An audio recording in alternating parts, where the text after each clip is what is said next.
साहिब बंदगी सतनाम।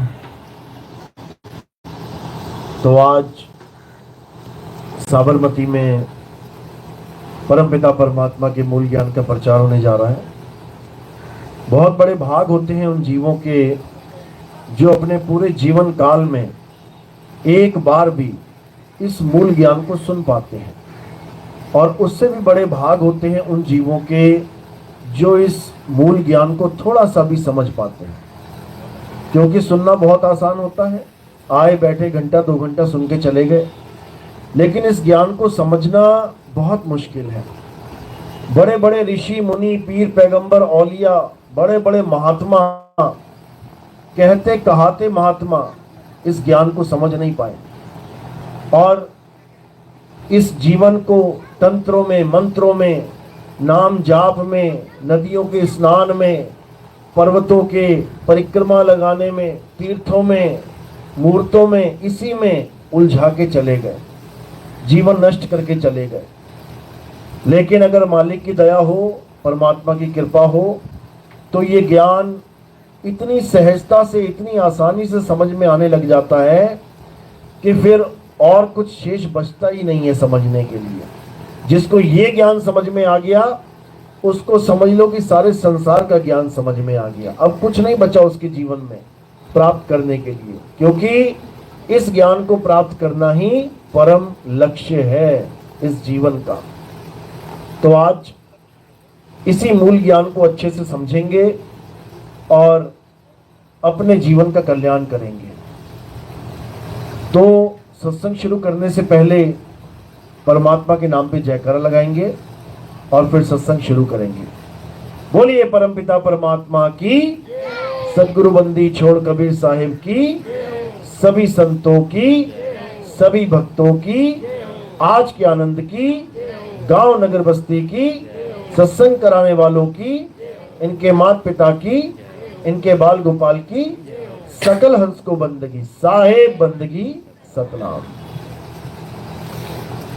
तो हमें इस संसार में इंसान चोला धारण करवाया गया है।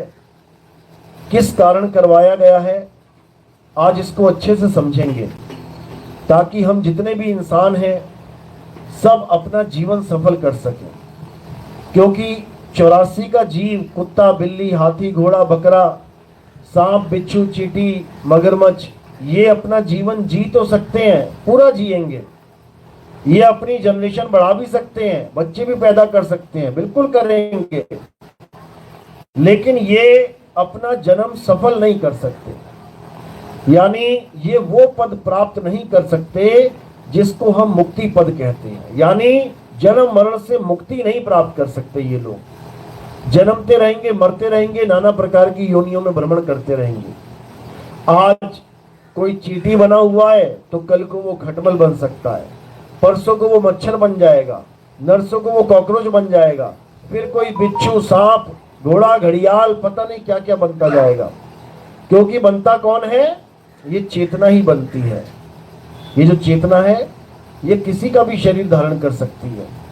जैसे एक करंट कोई भी चीज चला सकता है, चाहे बल्ब चलवा लो, चाहे हीटर चलवा लो, चाहे उससे गीजर चलवा लो, चाहे उससे प्रेस चलवा लो, चाहे उससे कोई मोटर चलवा लो, कुछ भी चलवा लो, चलाने वाला कौन है, करंट, विद्युत। इसी प्रकार इस काया में कौन है जो हर प्रकार के शरीरों को चला रहा है, उसको चेतना कहते हैं। चेतना। जो हमारी चेतना है वो हर प्रकार के शरीर को चला सकती है। वही चेतना जब कुत्ते में आ गई तो कुत्ते का आप व्यवहार देखोगे वो वैसा ही व्यवहार अपना लेगी। वही चेतना सांप में आ गई तो सांप के जो गुण है वो उसको अपना लेगी। वही चेतना अगर मच्छर में मक्खी में आ गई तो उसके शरीर के जो गुण है वो उसको अपना लेगी। वही चेतना जब इंसान के शरीर में आ गई तो इंसान के सारे गुण अपना लेगी। तो ये सारे काम कौन कर रहा है? ये चेतना ही कर रही है। ये चेतना ही फंसी हुई है नाना प्रकार की योनियों में। इसी को हम सुरत कह देते हैं। तो कह रहे हैं सुरत फंसी संसार में, ता से पड़ गई दूर, और सुरत बांध स्थिर करो, आठों पहर हुजूर। यानी इस संसार में कौन फंसा हुआ है? ये सुरता फंसी हुई है। और इसको कैसे आजाद करेंगे? इसको केवल एक ही तरीके द्वारा आजाद किया जा सकता है, और वो क्या है? शब्द की भक्ति करना, शब्द में समा जाना, शब्द स्वरूप हो जाना। तब तो ये मुक्त हो गई, नहीं तो ये बंधन में ही रहेगी। तो कह रहे हैं जाप मरे, अजपा मरे, अनहद भी मर जाए, और सुरत समाए शब्द में, वाको काल न खाए। अगर एक बार भी ये सुरता शब्द में समा गई तो इसको काल पकड़ ही नहीं सकता, क्योंकि उसको निज घर का अनुभव हो गया। अब उसे कभी भी कोई भी दिक्कत होगी वो अपने घर की तरफ भागेगी, वो इस संसार की तरफ नहीं भागेगी। इसीलिए बोला गया सुरत फंसी संसार में, जहां फंसी है अब वहां नहीं फंसेगी, अब इससे निकलेगी बाहर। तो कैसे निकलेगी? जब इसको शब्द भेदी गुरु मिलेगा, जो इसको सार शब्द का बोध करवाएगा, जो सार शब्द प्राप्त करने की जुक्ति बताएगा। कबीर साहब बीजक में समझा रहे हैं, सार शब्द कहीं बाची हो, मानो एतबारा, अक्षर पुरुषिक पेड़, निरंजन वाकी डारा। कि अगर आप बचना चाहते हैं तो आपको क्या करना पड़ेगा? आपको सार शब्द धारण करना पड़ेगा। सार शब्द गही बाची हो, मानो एतबारा। यानी मेरी बात का एतबार कर लो, मेरी बात का यकीन कर लो, तुम सार शब्द के द्वारा ही बचे जा सकते हो। अगर तुमने सार शब्द के अलावा कोई नाम जाप वाले शब्द को शब्द मान लिया, यानी 52 अक्षरों के द्वारा बने, 52 अक्षरों से निर्मित शब्द को ही सार शब्द यानी परमात्मा का नाम मान लिया, तो तुम बहुत बड़ी दिक्कत में आने वाले हो। ये 52 अक्षरों के द्वारा बनाए गए शब्द ये सब नकली शब्द हैं, ये कृत्रिम नाम हैं, ये सब नकली नाम हैं।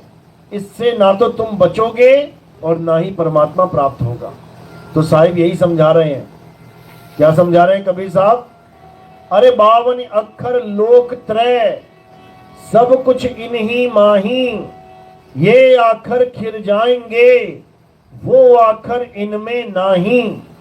यानी 52 अक्षरों के द्वारा बनाए हुए जितने भी शब्द हैं ये सब खिर जाएंगे, खत्म हो जाएंगे, लेकिन जो सार शब्द है वो कभी खत्म होने वाला नहीं है। वही एकमात्र रास्ता है इस काल जाल से बचने का। नहीं तो इसी काल जाल में बड़े बड़े देवी देवता, ऋषि मुनि, पीर पैगंबर सब इसी में उलझे पड़े हैं। यहां तक कि ब्रह्मा विष्णु महेश जी भी इसी काल भगवान की बनाई सृष्टि को संभाल रहे हैं। ब्रह्मा जी को कौन सी ड्यूटी मिली है? पैदा करने की। विष्णु जी को कौन सी ड्यूटी मिली है?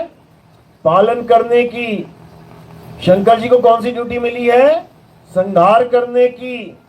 ये तीनों देव इस सृष्टि के सारे जीवों को पैदा कर रहे हैं, इनको पाल रहे हैं और फिर इनका संहार कर रहे हैं। लेकिन करवा कौन रहा है? ये काल भगवान करवा रहा है, जिसको हम साक्षात मृत्यु कहते हैं। अभी अहमदाबाद में जो प्लेन क्रैश हुआ, किसने करवाया? ये परमात्मा ने। परमात्मा ऐसे काम करेगा क्या? किसने करवाया? काल भगवान ने। यही करवाता है सारे काम इस दुनिया के, अच्छे और बुरे हर प्रकार के काम। चाहे तुम्हारे घर में बच्चा पैदा हो रहा है, कौन करवा रहा है? काल भगवान करवा रहा है ब्रह्मा जी के द्वारा। और तुम्हारे घर में किसी की मृत्यु हो रही है, कौन करवा रहा है? काल भगवान करवा रहा है शंकर जी के द्वारा। तुम्हारे बच्चे पल रहे हैं, कौन करवा रहा है? काल भगवान करा रहा है विष्णु जी के द्वारा। यानी 3 गुणों के द्वारा ये पूरे संसार को पाल रहा है, पोस रहा है और फिर इसका नाश कर दे रहा है। इसी को कबीर साहब समझा रहे हैं। अरे 3 गुणों की भक्ति में ये भूल पड़ा संसार, और कहे कबीर निज नाम बिन कैसे लागे पार। 3 गुणों की भक्ति में, यानी रजोगुण, सतोगुण, तमोगुण, इन तीनों की भक्ति में भूल पड़ा संसार। यानी किसकी पूजा चल रही है? पैदा करने वाले की, पालने वाले की और मारने वाले की। इसी को भगवान मान बैठे हैं सारे।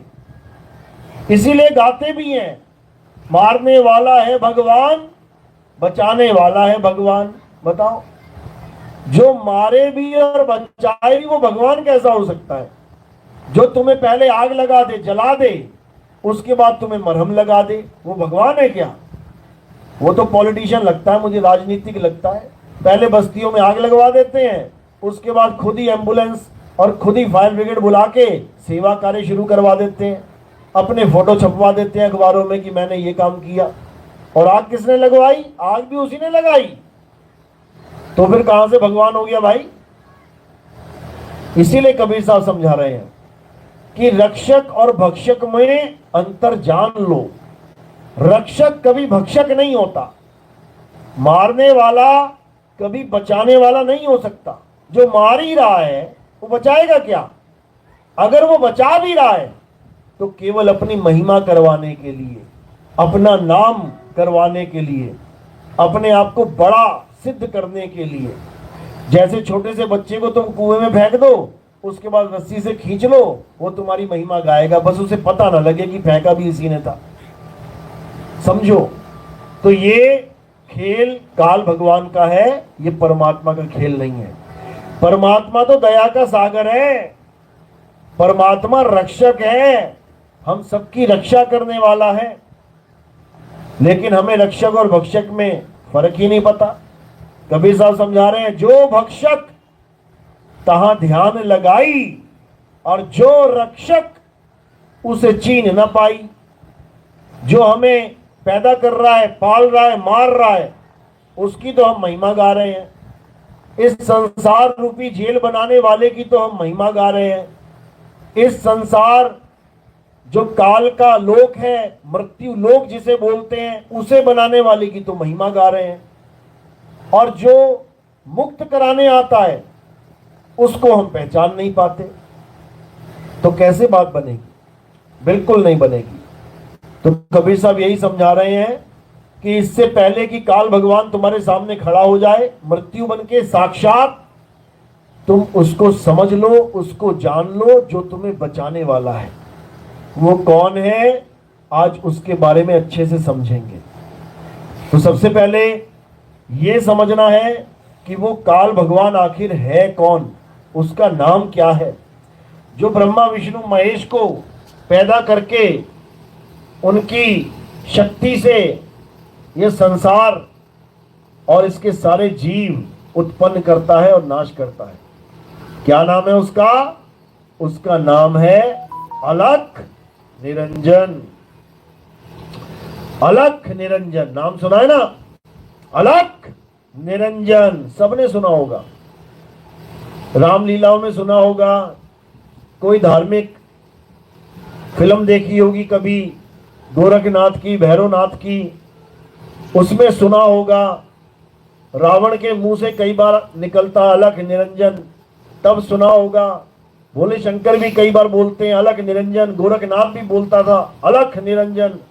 आज भी कई भगवान चोला धारण किए साधु आते हैं, गांव गांव में जाते हैं, भिक्षा मांगते हैं, वो भी अलख ही जगाते हैं। क्या बोलते हैं? वो भी अलख निरंजन। लेकिन अगर उनको पूछो कि ये है कौन, ये रहता कहां है, इसकी शक्ल कैसी है, इसकी कदकाठी कैसी है, कोई नहीं बता पाएगा। कोई बता ही नहीं सकता कि ये अलख निरंजन है कौन। ये केवल वही बता सकता है जो इसके पूरे भेद को जानता है, जो इसकी उत्पत्ति जानता है, वही बता सकता है कि अलख निरंजन क्या है। नहीं तो किसी के बस की बात नहीं है कि कोई अलख निरंजन को लख सके, जिसके नाम में ही अलख लिखा है, जिसका नाम ही अलख है, तो उसको लखोगे कैसे। तो साहिब कह रहे हैं वही लख पाएगा जिस पर दया गुरु की होगी। तो कहते हैं मैं तो लखा 3 लोक में और तू क्यों कहे अलख। मैंने तो 3 लोक में तुझे ही तुझे देखा है, हर रूप में तू बैठा हुआ है। चींटी में चींटी बन बैठा, हाथी में बना हाथी तू, हर जगह तू ही दिखाई दे रहा है। और तू कह रहा है मैं अलग हूं, मुझे कोई लग नहीं सकता। अज्ञानी नहीं लग सकता, ज्ञानी अच्छे से जब समझ सकता है। तो कबीर साहब इसी निरंजन का खेल हमें समझाते हुए बता रहे हैं कि ये धरती आसमान पाताल ये किसने बनाया है, अलख निरंजन ने बनाया है। तुम्हें इस दुनिया में क्यों पैदा किया है, क्या कारण है तुम्हारा दुनिया में आने का। तुम्हें पैदा किया है तुम्हारा नाश करने के लिए। जैसे किसान क्या पैदा करता है खेतों में, फसल पैदा करता है। क्यों करता है, खाने के लिए।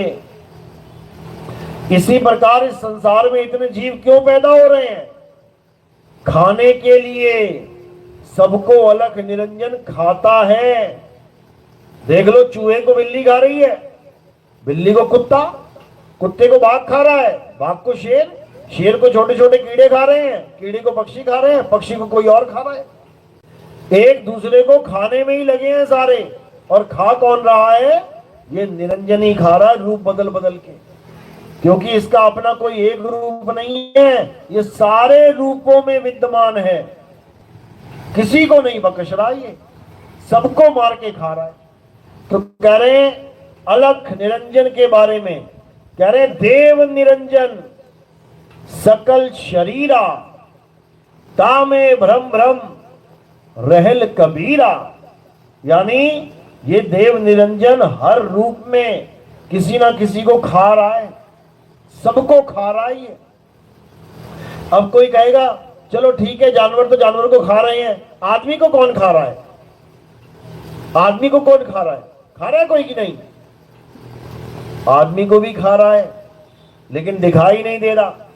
दिखाई कब देगा, जब अर्जुन की तरह देखोगे।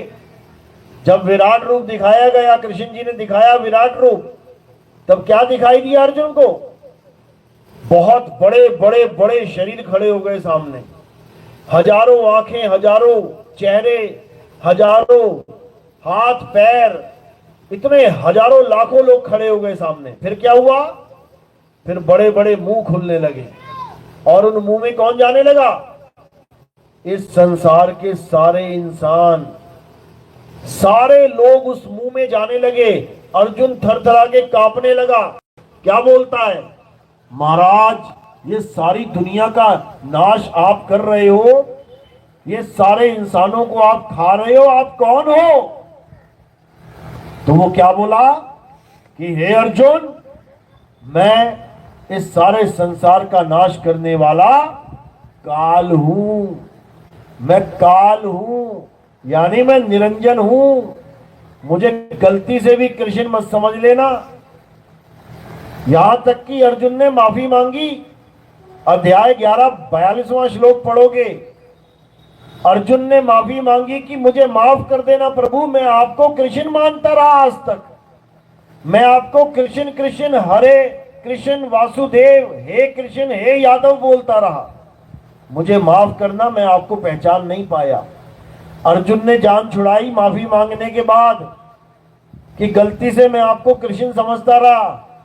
कौन था वो, साक्षात अलख निरंजन था वो, काल भगवान, जिसके मुंह में सारी दुनिया जा रही है। एक मुंह से खाता है सारी दुनिया को और दूसरे मुंह से पैदा कर देता है।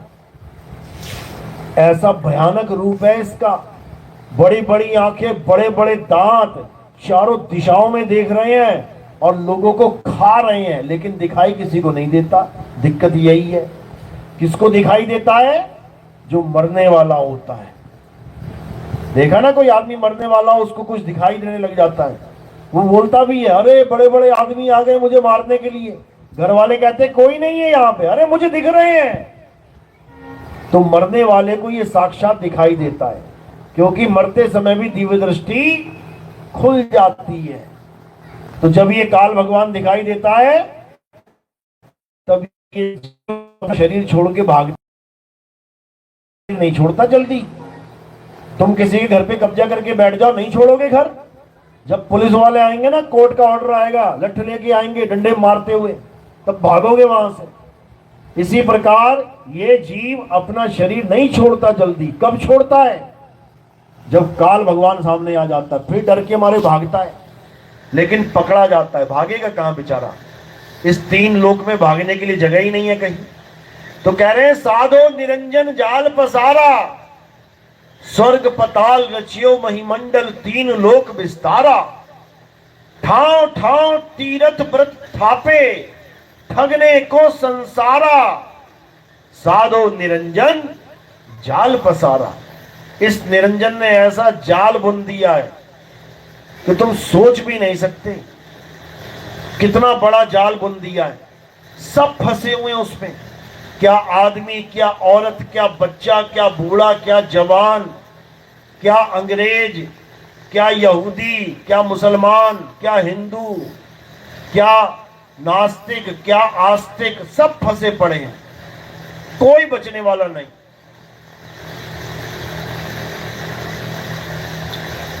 लेकिन फिर भी कबीर साहब समझाते हैं, इतना बड़ा जाल है, फिर भी तुम बच सकते हो। कैसे बचोगे? अरे बचना चाहो काल जाल से,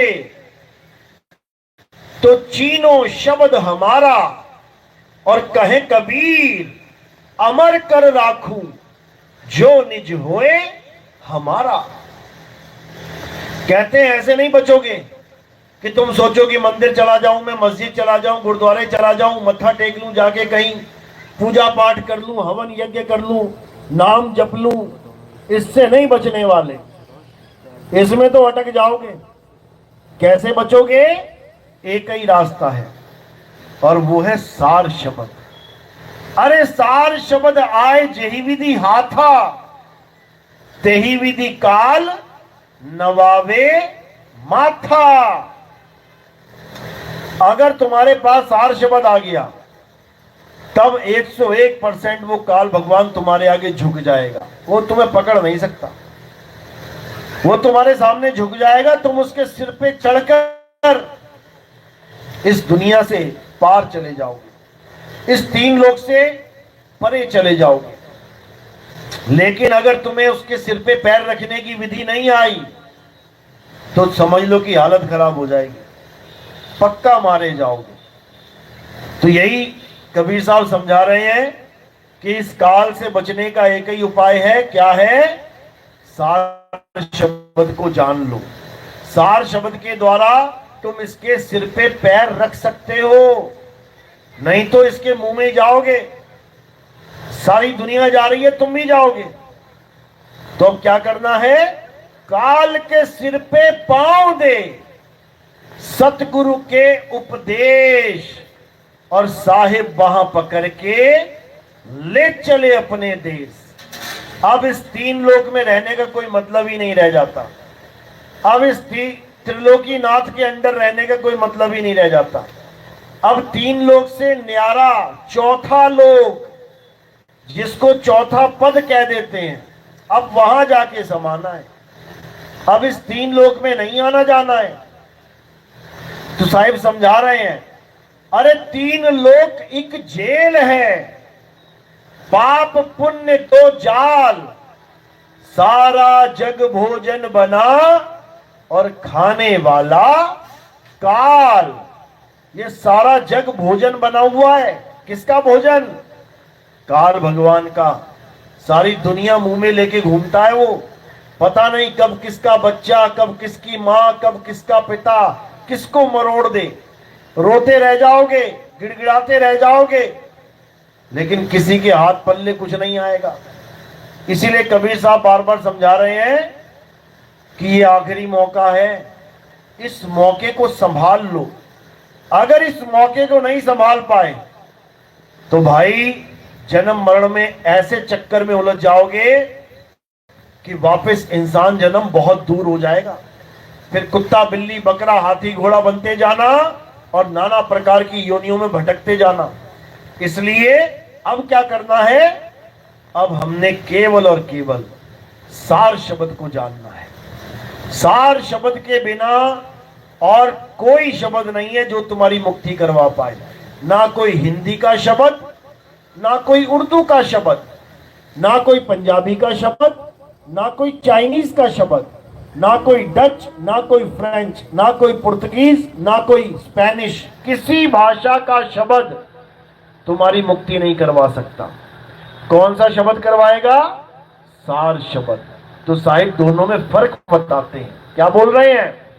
अरे शब्द शब्द बहु अंतरे, सार शब्द मत लीजिए। और कहे कबीर, जहां सार शब्द नहीं, दृग जीवन सो जीजे। कह रहे हैं इंसान जन्म में आने के बाद भी, इतना अच्छा दिमाग पाने के बाद भी, अगर तुम ये विवेक नहीं कर पाए कि सार शब्द और 52 अक्षर शब्द में क्या फर्क है, तो समझ लो धिक्कार है तुम्हारे जीवन पे। तो कुत्ता, बिल्ली, हाथी, घोड़ा बन के फर्क करोगे क्या? ये इंसान जन्म में ही फर्क समझ सकते हो। दोनों प्रकार के शब्दों में भेद को समझ लो, अंतर क्या है। एक शब्द जो बोलने, लिखने, पढ़ने में आता है, वो किससे बना होता है? अक्षर से। हिंदी के अक्षर, उर्दू के अक्षर, पंजाबी के, फारसी के अक्षर। और एक शब्द जो बोलने, लिखने, पढ़ने में नहीं आता, वो सार शब्द कहलाता है। तो बोलने लिखने वाले सारे शब्द कैसे बनते हैं? होठ, कंठ और जीभ से। और जो सार शब्द है उसमें होठ, कंठ, जीभ का कोई काम ही नहीं होता। तो कबीर साहब वाणी क्या कहते हैं? अरे होठ कंठ लागे नहीं और जीभ्या नहीं उच्चार, गुप्त वस्तु जो लख है सो निज हंस हमार। कहते हैं होठ कंठ लागे नहीं, ये होठ कंठ का काम ही नहीं है सार शब्द में। जीभ्या नहीं उच्चार, ये जीभ का कोई खेल ही नहीं है। गुप्त वस्तु जो लख है, अब वस्तु की बात आ रही है, यानी सार शब्द कोई नाम मंत्र नहीं है। सार शब्द क्या है? एक वस्तु है, गुप्त वस्तु है। उस वस्तु से ही काल भगवान डरता है, इन नामों से नहीं डरता, इन मंत्रों से नहीं डरता। अरे मंत्रों से कुत्ता नहीं डरता। तुम किसी भी भगवान का मंत्र बोल दो कुत्ते के सामने, वो कुत्ता भाग जाए तो नाम बदल देना मेरा। किससे डरता है कुत्ता? वस्तु से डरता है। कौन सी वस्तु? लठ ले लेना हाथ में, एक लाठी ले लेना हाथ में, बिना मंत्र बोले देखना कैसे भागेगा आगे आगे। जो तुम्हें भरमाते हैं कि ये मंत्र जप लो, वो मंत्र जप लो, भूत प्रेत भाग जाएंगे, चंडाल भाग जाएंगे। एक मच्छर नहीं भागता मंत्र से। 50-60 मच्छर हो कमरे में और तुम मंत्र जप लेना, देख लेते हैं मच्छर भागता कि नहीं। और जब मच्छर नहीं भागा मंत्र से, तो काल भगवान क्या भागेगा? तो इस भ्रम से निकल जाओ बाहर कि किसी मंत्र मंत्र से तुम्हारी मुक्ति हो जाएगी, या किसी मंत्र मंत्र से कोई यमदूत भाग जाएंगे, यमराज भाग जाएगा। कोई ना भागता, कोई ना भागता मंत्रों से। किससे भागेंगे? सार शब्द आए जेहि विधि हाथा, तेहि विधि काल नवावे माथा। जब तुम्हारे हाथ में सार शब्द आ गया, अब काल तुम्हारा कुछ नहीं बिगाड़ सकता। तो साहिब यही समझा रहे हैं कि काल जाल इतना भयंकर जाल है कि बड़े बड़े देवी देवता नहीं बच पाए उससे, वो भी उसके मुंह में जा रहे हैं। अध्याय 11 पढ़ो, 18, 19, 20, 21, 22 श्लोक नंबर पढ़ो, 32 तक पढ़ो, देखो क्या बोल रहे हैं कि तुम्हारे मुंह में बड़े बड़े देवी देवता, सुर असुर, गण गंधर्व, ऋषि मुनि, कौरवों के सैनिक, योद्धा, हमारे भी सैनिक और योद्धा सब तुम्हारे मुंह में जा रहे हैं और तुम इनकी खोपड़ियों को चूरा बना रहे हो। चूरा समझ लो, इतना खतरनाक है वो काल। लेकिन कहां फेल हो जाता है उसका जाल? जब सार शब्द का ज्ञान तुम्हें मिल जाता है, उसके बाद ये काल भगवान का जोर नहीं चलता। उसके बाद तुम अपने स्वरूप में आ जाते हो। ये काल भगवान सारी सृष्टि का नाश कर सकता है, किसका नाश नहीं कर सकता? आत्मा का नाश नहीं कर सकता। और सार शब्द का मतलब तुम्हारा आत्म स्वरूप है। तुम्हारा स्वरूप ही सार शब्द, तुम्हारा स्वरूप ही सतनाम, तुम्हारा स्वरूप ही नी अक्षर निज नाम है। जैसे ही तुम निज नाम को जान जाओगे, अपने स्वरूप को पहचान जाओगे, ये काल का जाल टूट जाएगा। तो यही कबीर साहब समझा रहे हैं। 3 गुणों की भक्ति में भूल पड़ा संसार, कहे कबीर निज नाम बिन कैसे लागे पार। 3 गुणों की भक्ति मतलब यानी जितने भी भक्ति, जो भी भक्ति कर रहे हैं, जितने भी लोग, जो पैदा होने वाली, पलने वाली और नाश होने वाली चीज की भक्ति चल रही है, यानी 3 गुणों की भक्ति चल रही है। 3 गुण कौन से हैं? रजोगुण, सतोगुण, तमोगुण। यानी जो भी चीज पैदा होती है वो रजोगुणी है, जो भी चीज पलती है वो सतोगुणी है, और जिसका नाश हो जाए वो तमोगुणी है। यानी अगर तुम ऐसी किसी चीज की पूजा कर रहे हो जो बनता और बिगड़ जाता है, जैसे मूर्तियां फैक्ट्री में बनती हैं, एक दिन टूट जाती हैं, तो 3 गुणों के अंतर्गत है। मंदिर, मस्जिद, गुरुद्वारे, चर्च एक दिन बनते हैं, बन के तैयार होते हैं, फिर जर्जर अवस्था में पुराने होके टूट जाते हैं। तो किसके अंतर्गत है? 3 गुणों के अंतर्गत। ये पूरा संसार बनता है, पलता है, विनाश हो जाता है, तो किसके अंतर्गत है? 3 गुणों के अंतर्गत। तो 3 गुणों की भक्ति में भूल पड़ा संसार, यानी सारे जीव इन भक्तियों में लग गए जो पैदा होती है और खत्म हो जाती है। कहे कबीर निज नाम बिन कैसे लागे पार। यानी अब वो भक्ति जानो जिसको निज नाम की भक्ति कहते हैं, यानी निज स्वरूप की भक्ति कहते हैं, यानी सार शब्द की भक्ति कहते हैं। एक बार इस भक्ति में अगर तुम आ गए तो तुम यहां से पार हो जाओगे, कोई रोकने वाला नहीं है। लेकिन ये तब होता है जब तुम्हारे जीवन में कोई भेदी गुरु आ जाता है। जो सार शब्द का भेदी गुरु है वही तुम्हें सार शब्द का भेद समझा सकता है। और जो मंत्र जपने वाला गुरु है वो केवल तुम्हें मंत्र ही जपवा सकता है। जो तपस्या करने वाला गुरु है वो केवल तुम्हें तपस्या ही करवा सकता है। जो नदियों में स्नान करने वाला, पर्वतों के चक्कर लगाने वाला गुरु है वो तुम्हें नदियों और पर्वतों के चक्कर में ही डाल सकता है। तो इन सबको कबीर साहब ने खंडित किया, मना किया। कह रहे हैं मोको कहां ढूंढे रे बंदे, मैं तो तेरे पास में, ना मैं जप में, ना मैं तप में, ना एकांत निवास में, ना मैं जप में, ना मैं तप में। साफ मना कर दिया कि ना तो कोई जप करना है, ना ही कोई तप करना है। 99.99% गुरु जितने बैठे हैं संसार में, ये सब यही करवा रहे हैं। या तो मंत्र जपवा रहे हैं, नाम जप लो या तपस्या कर लो, इसके अलावा और कुछ नहीं चल रहा है। इसी में उलझा रखा है सबको, बस तरीके अलग अलग हैं। कोई कहता है मुंह से जप लो राधे राधे राधे, राम राम, अल्लाह अल्लाह, वाहेगुरु वाहेगुरु। कोई कह रहा मन में जप लो, ज्योत निरंजन ओंकार रारंकार सोहम सतनाम सतपुरुष अकाल मूरत शब्द स्वरूपी राम। कोई कह रहा माला में जप लो, ओम हरियम कलियम हरियम श्रियम कर लो। कोई कह रहा सांसों में जप लो, ओम सोहम जप लो। कोई कह रहा है कानों को उंगलियां डाल के कानों में अनहद नाद को सुन लो, 5 तत्वों की धुनों को सुन लो।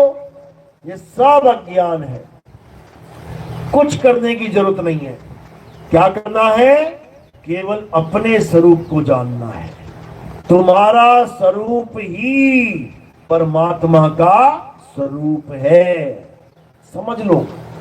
अरे सत्य स्वरूपी नाम साहिब का, सो निज नाम हमारा। यानी अगर परमात्मा को पाना चाहते हो, अपने स्वरूप को जान लो। तुम्हारा स्वरूप और परमात्मा का स्वरूप एक है, दो नहीं है। इसीलिए बोला गया है आत्मा सो परमात्मा, यानी आत्मा ही परमात्मा है। इसको समझो। जीव और परमात्मा में भेद है। जीव इस काया में फंसा पड़ा है, परमात्मा काया से न्यारा है। उसे विदे कहते हैं, उसे नी अक्षर निज नाम कहते हैं, उसे परमपिता परमात्मा कहते हैं। जीव को नहीं कहते। जो संसार में फंसा है उसे नहीं कहते। जो संसार से मुक्त कराने वाला है उसे परमात्मा कहते हैं।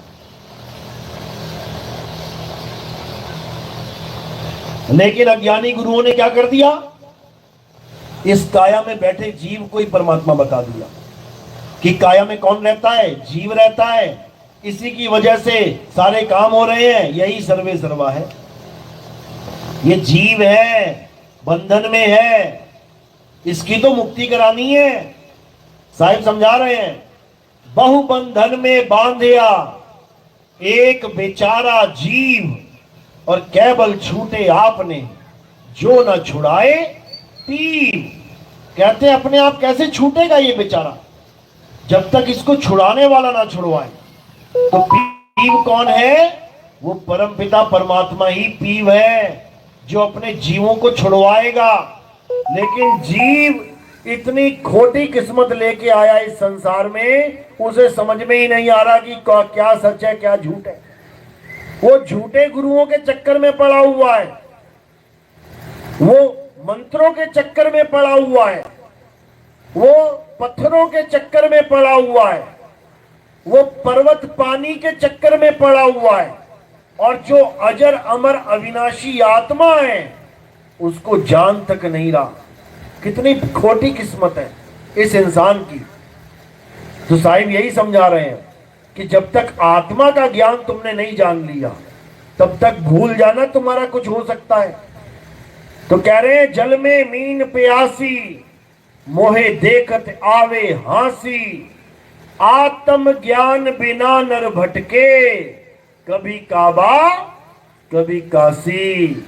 यानी ये इंसान बिना आत्म ज्ञान के ये भटकता फिर रहा है, गांव गांव गली गली मंदिर मंदिर मस्जिद मस्जिद गुरुद्वारे गुरुद्वारे, पता नहीं कहां कहां भटक रहा है। और जिसको पाना चाहता है वो कहां है? वो इसके घट में विराजमान है। अरे घर में पड़ी वस्तु नहीं सूझे और बाहर ढूंढन जासी, जल में मीन प्यासी मोहे देखत आवे हांसी। जिसको पाना है वो तेरे घट में विराजमान है, और उसको ढूंढने के लिए कहां जा रहा है? कभी काशी जा रहा है, कभी अयोध्या जा रहा है, कभी केदारनाथ जा रहा है, कभी बद्रीनाथ जा रहा है। उसके बाद वहां सुनामी आती है तो पानी के साथ बहता जा रहा है। बताओ, जिस भगवान को पाना है वो घर में बैठा है और उसको ढूंढने पहाड़ों पे धक्के खाने जा रहा है। तो कबीर साहब यही समझा रहे हैं, अरे घट घट मेरा साइया सुनी सेज न कोय, और बलिहारी व घट की जिस घट पर घट होए। कहते हैं ऐसा एक भी घट नहीं है जहां पर मेरा मालिक विराजमान नहीं है, सब घटों में विराजमान है। लेकिन बलिहारी उस घट की जहां वो प्रगट हो जाता है। प्रगट होगा तो ज्ञान बांटेगा, ज्ञान बटेगा तो सबको ज्ञान मिलेगा, सबको ज्ञान मिलेगा तो सबकी मुक्ति निश्चित हो जाएगी। इसलिए बलिहार जाते हैं जहां वो प्रकट हो जाए।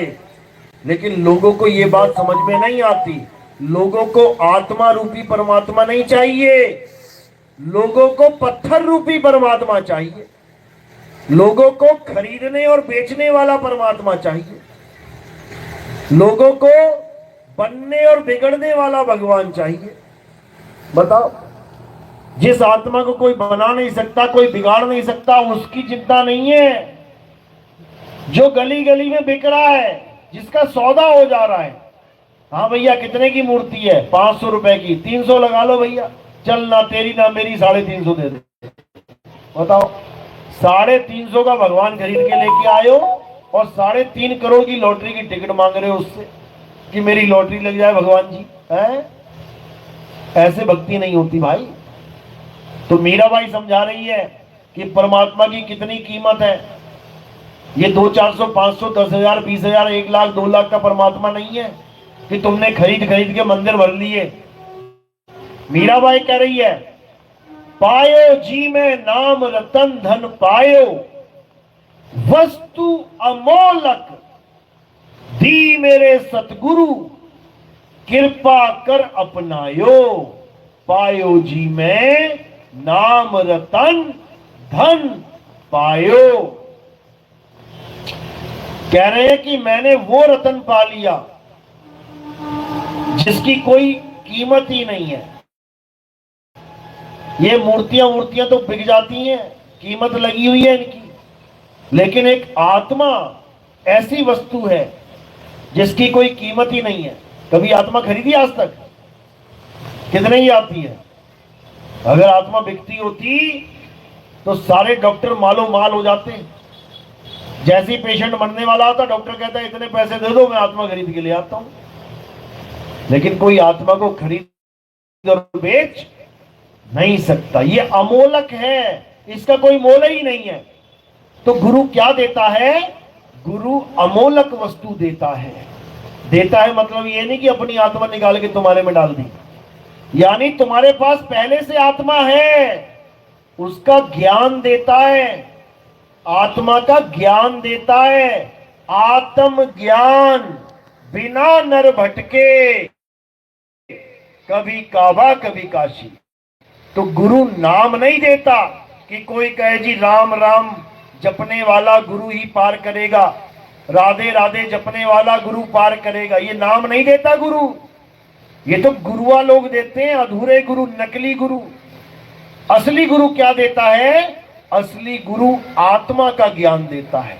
तो अर्जुन को समझा रहे हैं कृष्ण जी, हे अर्जुन, इस दुनिया में 2 प्रकार के तत्व हैं, एक असली तत्व और एक नकली तत्व, यानी एक असत्य तत्व और एक सत्य तत्व। असत्य तत्व क्या है?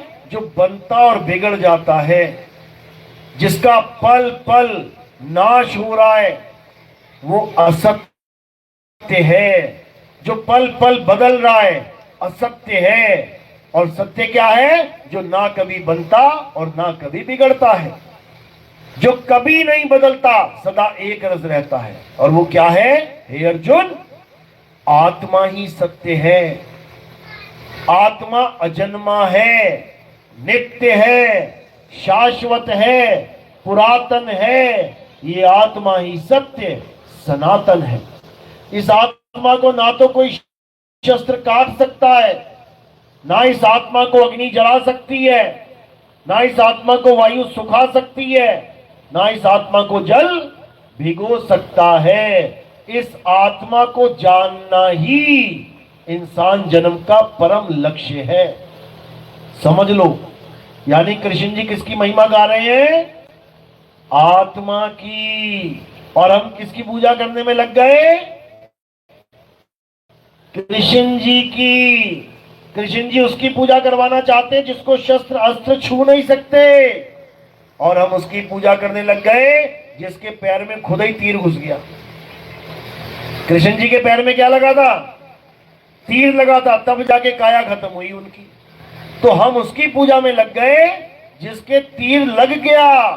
और कृष्ण जी हमें किसकी पूजा में लगाना चाहते थे?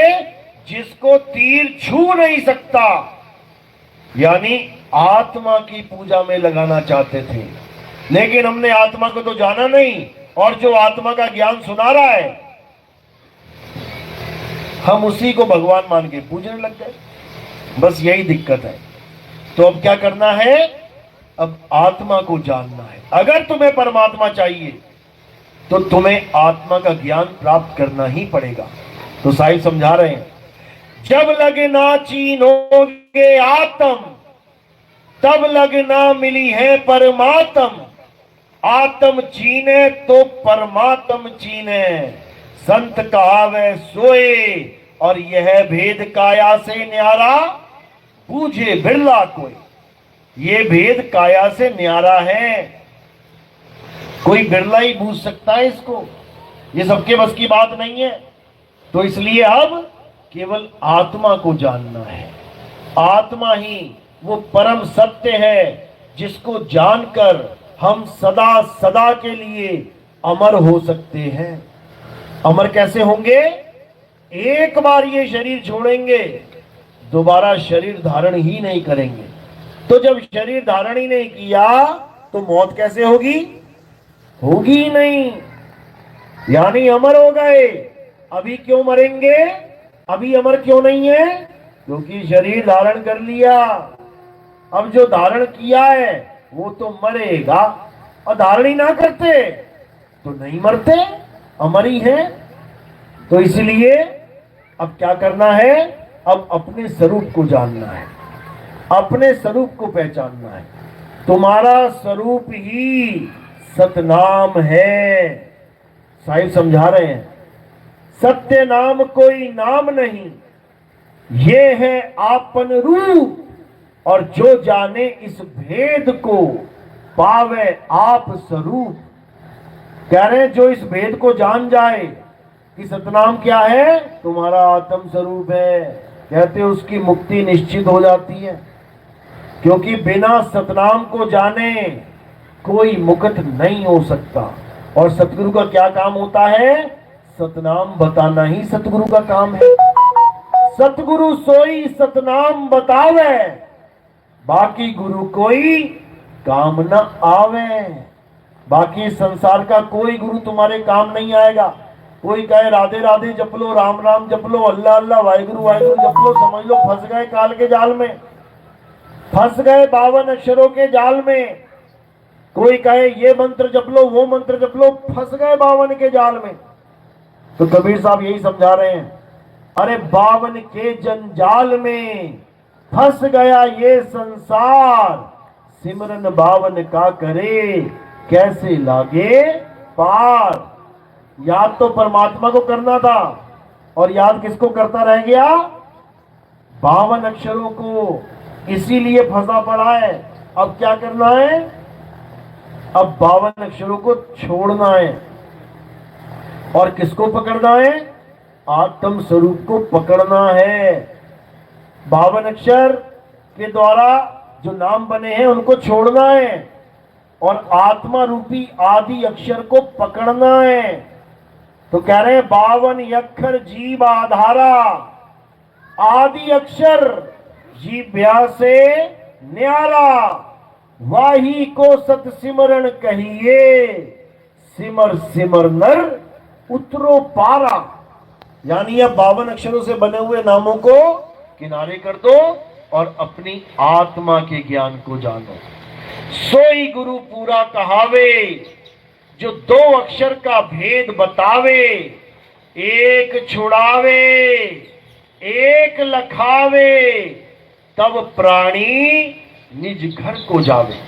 यानी अब 52 अक्षरों के नामों को छोड़ देना है और आत्मा रूपी अविनाशी अक्षर को जान लेना है, तभी कल्याण होगा, नहीं तो नहीं होगा। तो साहिब ने समझाने में कोई कसर नहीं छोड़ी, लेकिन ये अल्पज्ञ जीव, अज्ञानी जीव समझने में बहुत देर कर देता है।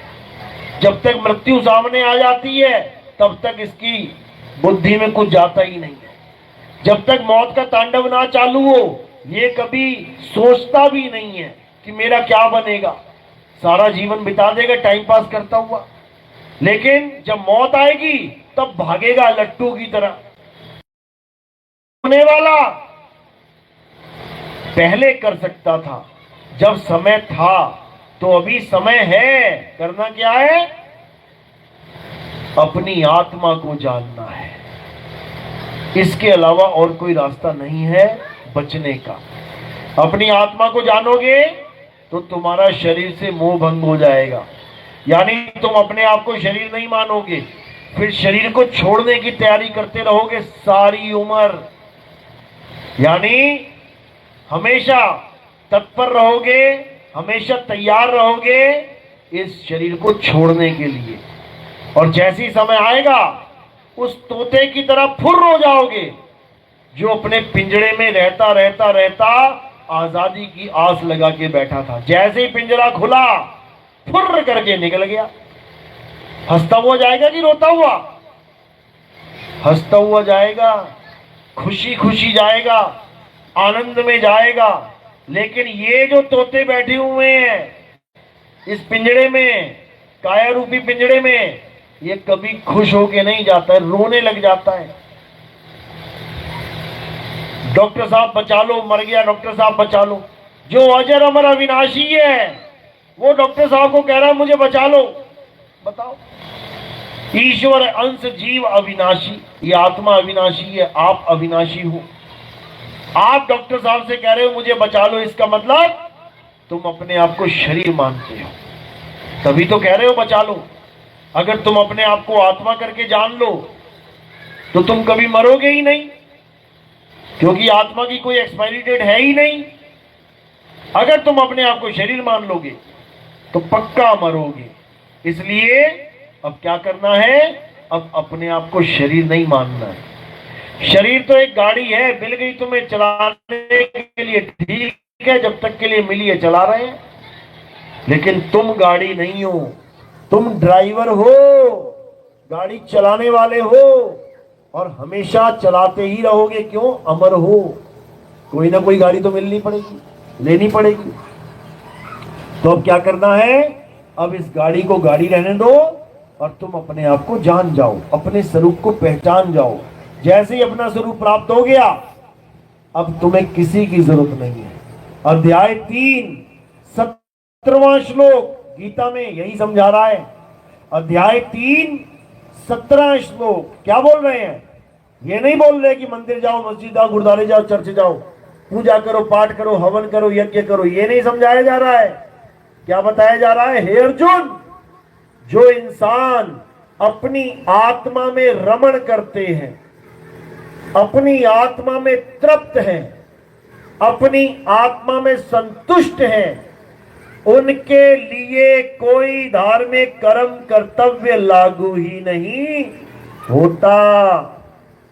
उनको किसी मंदिर में जाने की जरूरत नहीं है, किसी मस्जिद में जाके नमाज पढ़ने की जरूरत नहीं है, किसी गुरुद्वारे में जाके वाहिगुरु वाहिगुरु जपने की जरूरत नहीं है, किसी चर्च में जाके ईसा मसीह के आगे गिड़गिड़ाने की जरूरत नहीं है कि मुझे मुक्ति दे दो।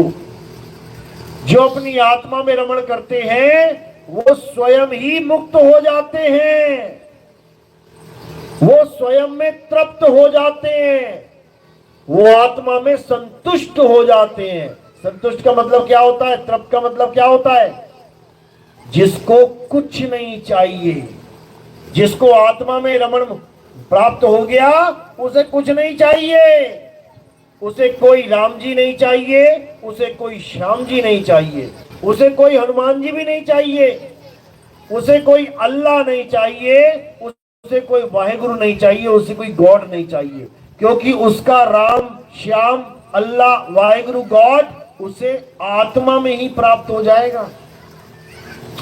इसी को बोला है आत्म में राम, राम में आत्म, चीनस गुरमुख विचारे। यानी आत्मा में ही राम छुपा बैठा है।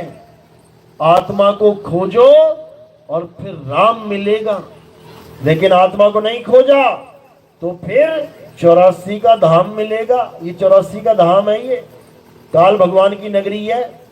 इसके बाद ऐसे ऐसे जन्म मिलेंगे कि तुम्हें पहचानेगा भी कोई नहीं कि ये मेरा बेटा है कि सांप है। सांप बन के आओगे घर में घुसने। अगर घर याद भी आ गया तुम्हें मरने के बाद और सांप की योनि मिल गई तो सांप बन के आओगे घर में, तो माँ बाप पहचानेंगे क्या? मेरा बेटा आ गया। लठ बजाएंगे सिर के ऊपर, फोड़ देंगे सिर तुम्हारा, फिर भागोगे बचते हुए। यानी कि माँ बाप भी तुम्हें इसलिए पहचान पा रहे हैं क्योंकि तुम्हारी शक्ल ऐसी है, और जैसे ही शक्ल बदल गई अगले जन्म में कोई ना पहचानता तुम कौन हो, कहां से आए हो। तो समझो इस बात को। तो इस काल जाल को तोड़ना है, 52 अक्षरों के काल जाल को काटना है और सदा सदा के लिए मुक्त हो जाना है, अमर हो जाना है। समझो, बात समझ में आ रही है? किस किस की आ रही है? हाथ खड़ा करो जरा। अच्छी बात है, समझना है, क्योंकि ये इंसान जन्म समझने के लिए मिला है। ये इंसान जन्म बिताने के लिए नहीं मिला कि समय बिताने के लिए आए हो। समय बिताने के लिए तो गधे की जून बढ़िया थी। समय बिताना है, कुत्ता बिल्ली बन जाते, बढ़िया टाइम पास हो जाता तुम्हारा। ये समय बिताने के लिए नहीं मिला है, ये समय संभालने के लिए मिला है। इंसान जन्म सफल करने के लिए मिला है, जन्म बर्बाद करने के लिए नहीं मिला। तो जन्म बर्बाद किसमें होता है? ये जप तप व्रत पूजा पाठ हवन यज्ञ में जन्म बर्बाद हो जाता है। एक ऋषि था, बड़ा जप तप करता था, हवन यज्ञ पूजा पाठ करता था, राम राम राम राम, ओम नमः शिवाय, ओम नमः भगवते वासुदेवाय, राधे राधे राधे, कुछ नाम नहीं छोड़ता था, बस पूजा में लगा रहता था। फिर क्या हुआ? एक बार उसके आश्रम में हिरण का बच्चा आ गया, छोटा सा बच्चा आ गया, उसको बड़ा प्यारा लगा, उसने पाल लिया। अच्छा किया कि बुरा किया? अच्छा किया। जीवों से प्रेम करो, अच्छी बात है। अब उसको पाल लिया, खूब खिलाए पिलाए, खूब खेले, खूब प्रेम करे। अच्छा कर रहा है कि बुरा कर रहा है? अच्छा कर रहा है। इतना प्रेम हो गया कि 24 घंटे उसी के ख्यालों में खोया है, उसी के साथ खेल रहा है। एक दिन क्या हुआ? भक्ति में बैठा हुआ है, राधे राधे राधे, राम राम राम, भक्ति करते करते करते मृत्यु आ गई। सामने घड़ी हो गई, बोली चलो बाबा जी अब तुम्हारे जाने का समय हो गया। जैसे ही उसे पता लगा कि मेरी मृत्यु आ रही है, उसके ध्यान में कौन चला गया? वो हिरण का बच्चा आ गया। क्यों? अब वो उसके बारे में सोच रहा है कि मेरे जाने के बाद इसे पालेगा कौन, इसे घास कौन खिलाएगा, इसे पानी कौन पिलाएगा, अरे इसको तो मैंने बांधा हुआ था, इसको छुड़ाएगा कौन, कोई भेड़िया सियार आ गया तो इसको भागने को भी रास्ता नहीं मिलेगा, ये तो बड़ा अनर्थ हो गया। बस ये सोचते सोचते सोचते प्राण त्याग दिए। तो कहां चला गया? बैकुंठ लोक पहुंच गया। कहां पहुंच गया? हिरणी के गर्भ में हिरण बन गया। अब जब हिरण बन गया, अब भाग रहा है शेरों के आगे बचने के लिए। यानी सारी उम्र की पूजा भक्ति हवन जप तप व्रत धरे का धरा रह गया, और वो एक ख्याल, एक सोच, एक यादगार, उसने उसको हिरण बना के रख डाला। सोचो, पूजा पाठ हवन यज्ञ ये सारी भक्ति जीरो हो गई। उस एक यादगार में इतनी ताकत थी कि उसने सारी भक्ति जीरो करके हिरण के गर्भ में यानी 84 में ठोक दिया ले जाके। इतनी ताकतवर चीज है ये यादगार, इसको सिमरन कहते हैं, सिमरन। कई लोग पूछते हैं गुरुजी हवाई जहाज क्रैश हुआ, अगर हम उसमें बैठे होते तो हमें तो समय ही ना मिलता याद करने का, हमारी भी मृत्यु हो जाती, हम भी कहीं चले जाते। ऐसा कभी नहीं हो सकता। क्यों नहीं हो सकता? क्योंकि तुम्हें यादगारी करवाई जा रही है। जो हिरण का बच्चा उसको अंत समय में याद आया, हमारे यहां परमात्मा तुम्हें सारा समय याद करवाया जा रहा है। 24 घंटे तुम्हें परमात्मा की ही यादगारी करवाई जा रही है, ताकि एक भी सेकंड ऐसा ना बचे जिसमें तुम कुछ और याद करो। तो जब तुम केवल परमात्मा को याद कर रहे हो तो ऑटोमेटिकली तुम परमात्मा के ही पास पहुंच जाओगे। उसने हिरण को याद किया तो ऑटोमेटिकली हिरण ही हो गया। इसी प्रकार जब तुम आत्मा को याद कर रहे हो ऑटोमेटिकली तुम आत्मा ही हो जाओगे, और आत्मा सो परमात्मा। इतनी सी बात है, ये समझ में नहीं आ रही लोगों को। इसीलिए जाप छुड़वाए हैं हमने। ये नाम जपना इसीलिए छुड़वाया जाता है ताकि जपना नहीं है, याद करना है।